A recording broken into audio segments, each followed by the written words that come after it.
He was brutally murdered by these evil people.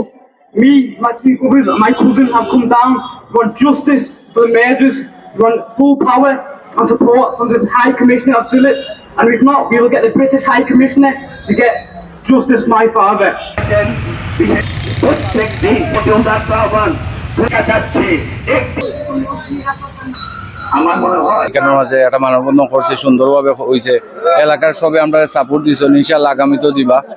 আর আমরা তো এখানের মাঝে একসা চাওয়ার কোনটা না, খালি ওখানেও চাইলাম যে আমার ভাই হত্যার বিচার তা যাতে দ্রুতভাবে তারা করতে পারেন। প্রকৃত আসামি যারা আছে এরা আইনের আওতায় আনা হোক, অতটুকু আমরা তো আর একসা চাওয়ার কোনটা নাই। ওখানেও চাইলাম যে তারা তো আর জানা আছে একটা তো তারা তো একটা আইডিয়া লাগাইছে, বা আমরাও তো কিছু তারা আইডিয়া দিলাম যে খেরা করতে পারে বা খেরা আছে জড়িত সাথে।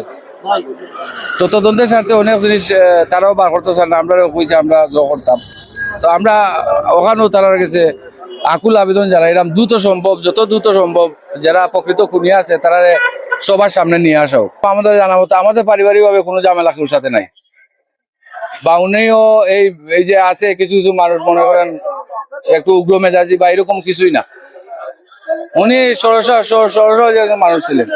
প্রতিবাদও জানাচ্ছি যেন বাংলাদেশের প্রশাসন এই খুনিদেরকে খুঁজে বের করে তাদের প্রশস্তমূলক শাস্তি দাবি করছি। একজন প্রবাসী হিসাবে যদি আমরা নিরাপত্তাবিহীনতা করি তাহলে আমাদের পর থেকে আর কেউ আসবে না এবং আসার প্রক্রিয়াও করবে না। তো আমরা এখানে জড়ো হয়েছি এর জন্য যে আমরা সকল প্রবাসীকে নিরাপত্তার বিহীনতার জন্য না বুঝি।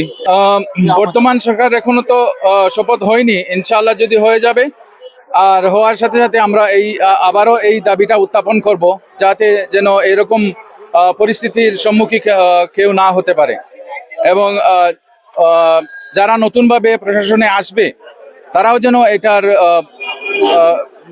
ভালো চোখে দেখে এবং এটার বিচারের আওতাধীন আনে। এটাই, হ্যাঁ, নতুন সরকারের মাধ্যমে এটা আবারও দাবি জানাবো আমরা।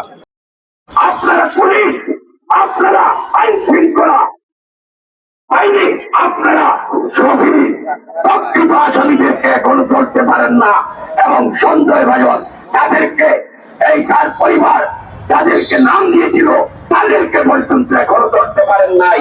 আমরা অত্যন্ত দুঃখের সাথে জানাচ্ছি আজকে একজন মা, একজন বোন, একটি ভাই তার প্রকৃত খুনিদের আসামিদের ধরার জন্য আজকে রাজপথে এসে দাঁড়িয়েছে। এর থেকে নিন্দার ভাষা কোনো কিছু নেই, এর থেকে মর্মান্তিক কোনো কিছু নেই। আপনারা দিবেন সাংবাদিক বৃন্দ এবং এই ছেলেদের আবহাওয়ার জনগণ এখানে পরিষ্কার হয়ে যাচ্ছে।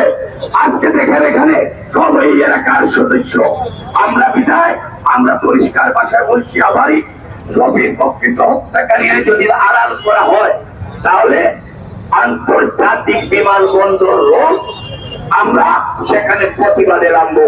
সময় বলে দেবে।